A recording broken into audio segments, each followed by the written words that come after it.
that too was a lie, a fib, a made up story. It simply wasn't true. Right Along Live. The Grenada Distillers, that's the makers of Clark's Court Rum, Clark's Court Products. Yeah, they're pretty pissed off today. Yeah, very upset on what's happening. They felt like they was deceived by the then government and also by a competitor that kind of snuck in on the way or in the market. Now, here is what we are hearing. And they got evidence to back this thing up, right? So the deal was Kenco, Renegade Rum, came into the market. And of course, they was welcome into the market. Because as far as what Clark's Court Grenada Distillers is saying, they basically said that they are coming into the Grenadian market and the competitors or their would-be competitors won't have to worry. I'm talking about Clark's Court and Rivers. They don't have to worry because at the time, Kenco or Renegade Rum said, it's not a rum that's going to be everywhere. It's not going to be in every corner shop. It's a rum for the cognoscenti. It's for the gastronome. It's for the bon viveur. It's a very elite distillation process. And was endorsed by the government then that it is not for local consumption. It is not for the local market. So Clark's Court, nothing to fear. They went about their business as regular. During the launch of Renegade Rum, this was said.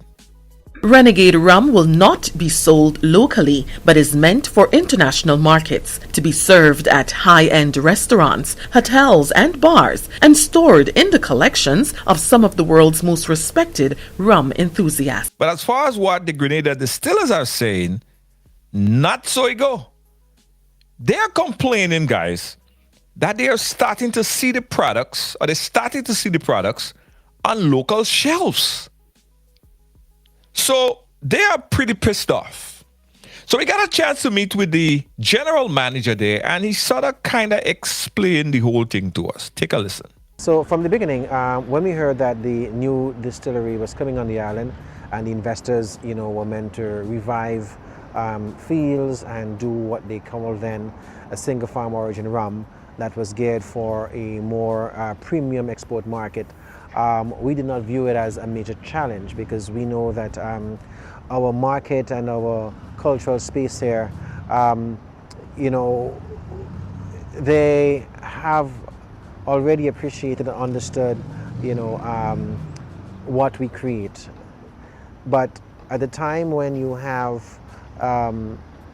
this product now appearing on supermarket shelves all over the island, and it seems to sort of confuse the majority of us who had the opinion that these rums are made for export. It's not a rum that's going to be everywhere. It's not going to be in every corner shop. It's a rum for the cognoscenti. And everyone is seemingly silent about it. We really want to ask the question, what has changed? We are not too sure what were the conditions for, setting up this business between the government and the investors, what deals and so were made.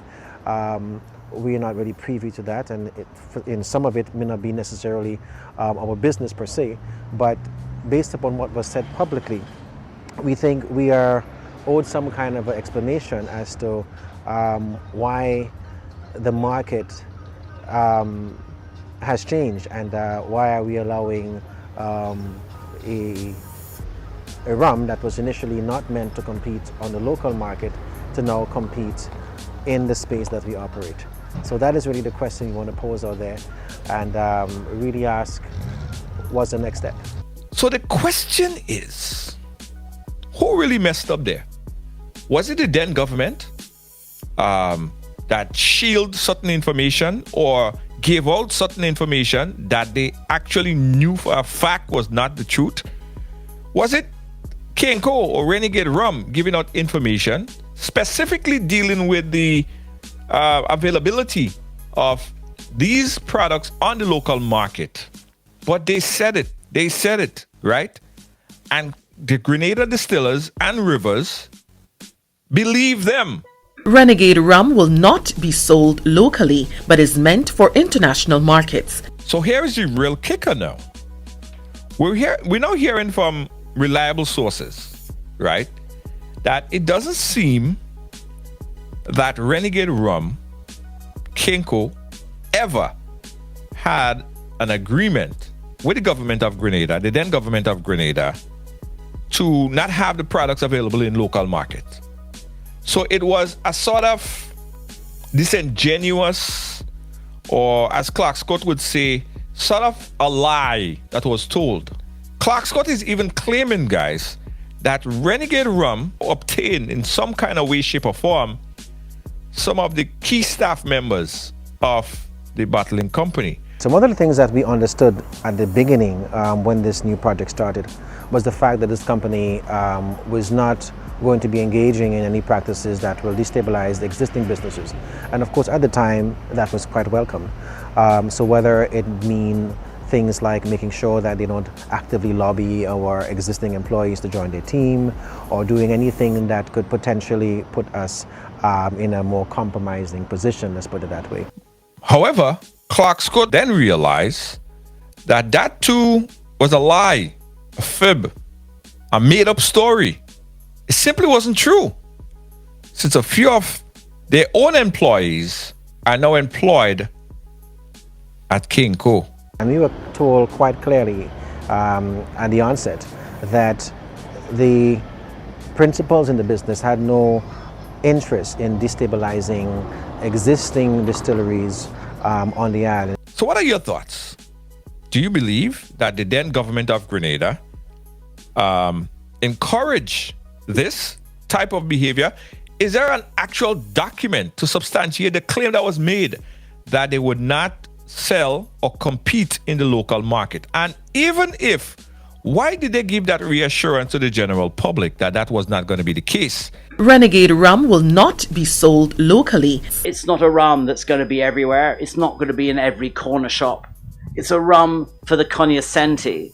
Just to find out years later, A rum that was initially not meant to compete on the local market to now compete in the space that we operate. we are going to be looking and listening on. And we'll update you right here and right along live. This is what's pissing Clark Scott off. Right Along Live.